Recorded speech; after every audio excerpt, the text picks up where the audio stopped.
Howdy folks, Kimberly here, and I'm going to share with you Roll on the Range. This is a roll and write that is also a print and play for 1, yes solo, to 4 players. It takes about 20 to 30 minutes to play, and you can even add in cool objective or goal cards, and all you need are some dice and a writing utensil.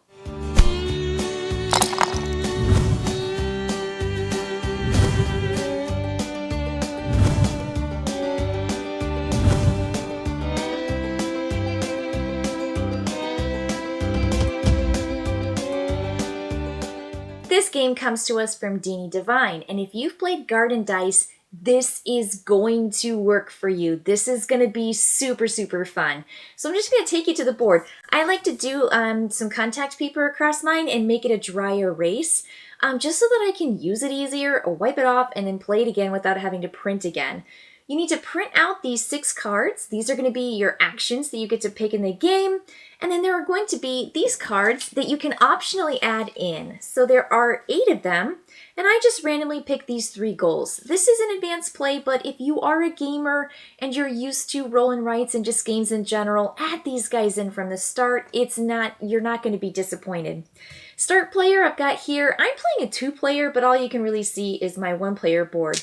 But what you do is you grab 2 dice per player in the game, plus 1. Super easy. So I'm going to pick these dice up, I'm going to roll them, and then I'm going to align them lowest down here, same number, and then same number next up. So there are plenty of games that do this, like Ispahan. I love Ispahan. And you're going to do this. Now, the hardest thing to remember in this game is taking these and moving them to the front of the line, essentially. So you are going to do this just so you remember for next round.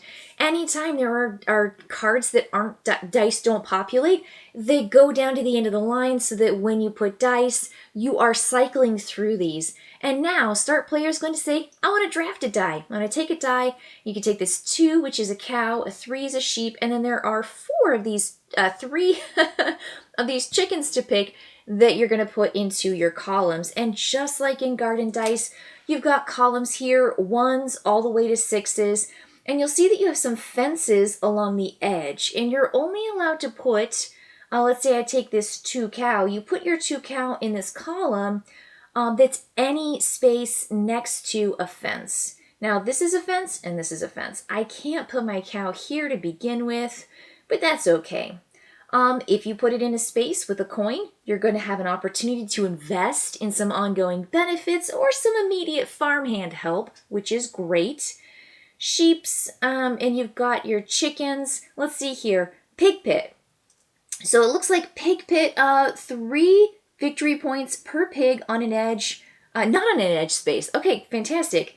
5 victory points per row that contains each animal once. This is Unity row, so that's good. We want some variety. And then Dr. K's farm, earn 5 victory points per animal you have drawn the least of. Well, you want to have these multipliers over here times the amount of animals in here, and you can also pen in animals in groupings. So what do I pick first? These are all really great. I think they're all fantastic. I am not going to get super duper particular, but I think I might actually start getting my chickens all lined up. So what I'm going to do is I'm going to put a little chicken here. I'm going to say, hello little chicken. And I'm going to take that die and put it to the side. I picked that die. It's a 4, and I put a chicken on a fence. That's my choice. And the reason I did that was because even if my opponent takes one of these 4s, I can still take one because you go in turn order and you draft a die. And since I'm playing my 2-player game, my opponent's going to go, let's just say they try to take that, but I know I really want this next. So I'm going to group my chickens together, and now I can move up. I can move into my area because it's adjacent to either a fence or another animal. Doesn't have to be the same animal. But I'm going to put my guy here, and he's going to be, there we go, happy chicken. Now I've got 2 coins. I'm going to put 2 marks through my coins, and I'm going to put 2 X's here in any of these advancements.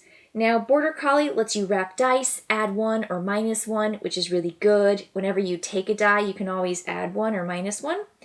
Builder lets you build more fences when you take the build fence action, which we haven't seen.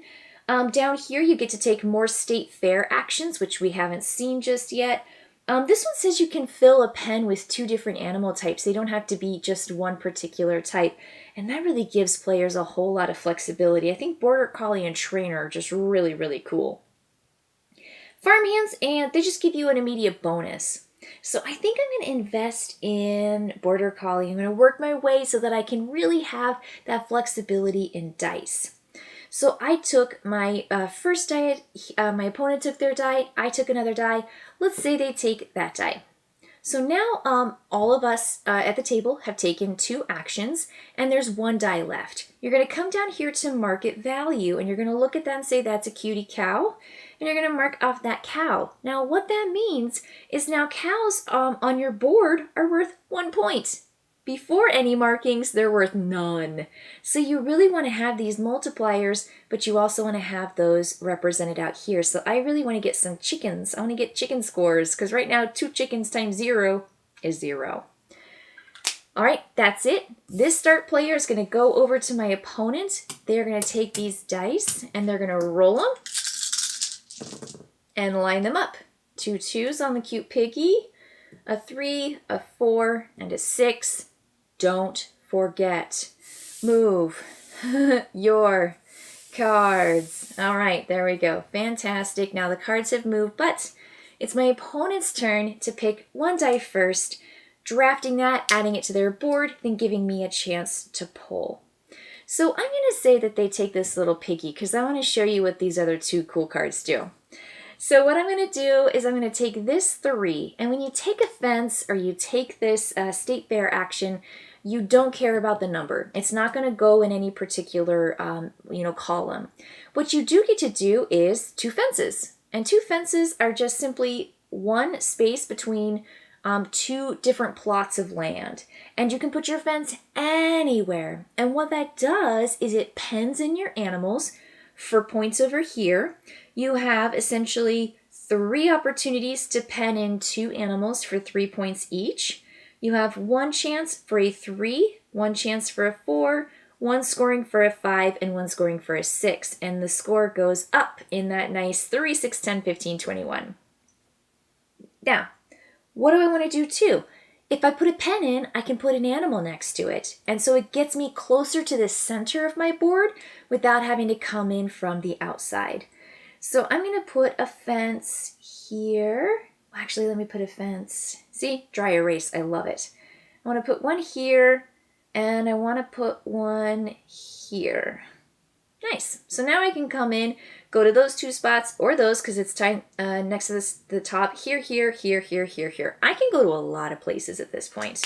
Okay, that was my fence. They get to go again. Let's say they saw that cows are now worth points. They want to take the cow so that they can actually get some points for that cow. And then I'm going to take this state fair.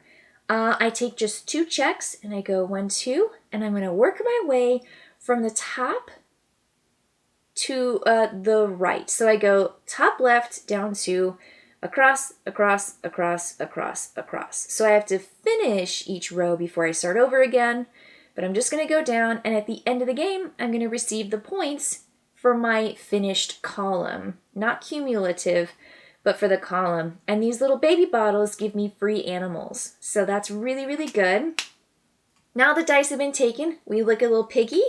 Little piggy now has a mark on its market value. Okay, start player comes back to me. I'm going to roll these dice, and I'm going to line them up. 2 sheepies, 1 chicken, 1 piggy, and 1 fence. All right. So what do I want to do? If I can get an animal, I can finish out my border collie and have a really nice investment. And chickens aren't going to be next to my current chicken patch. I have a chicken space over here. Doesn't mean I can't make more chickens, but maybe what I should do is get some sheepies going. No, I'm going to take that 1 pig. I'm going to take the 1 pig. Maybe this will be left over to the end, so I actually have some like chicken multipliers. But if I take this piggy, I can go right here, and I can go, yay, piggy, piggy. And that's great because it's next to a fence, right? That's why you want to make fences. So good. I go 2 coin. So I go 1 coin here, and now I have the Border Collie ability. Check this out. I can say farmhand for my 2nd coin, and I get 2 of these. I go 1, 2. And that gave me a baby bottle, which gives me any animal of my choice that I can put anywhere on my board as long as it's legal. So where do I want to go? Maybe I want another chicken. Maybe I want another chicken right here. Let's go chicken. We're doing a chicken patch. And I get 1, and I'm going to invest in... Ooh, if I do that, every time I get 2, I'm allowed to get 2 more on State Fair. And I've really started rocketing up that. So I think that looks really, really good. Okay, that was me because I took my piggy. And then I got my bonus. And then I got my farmhands. That's so cute.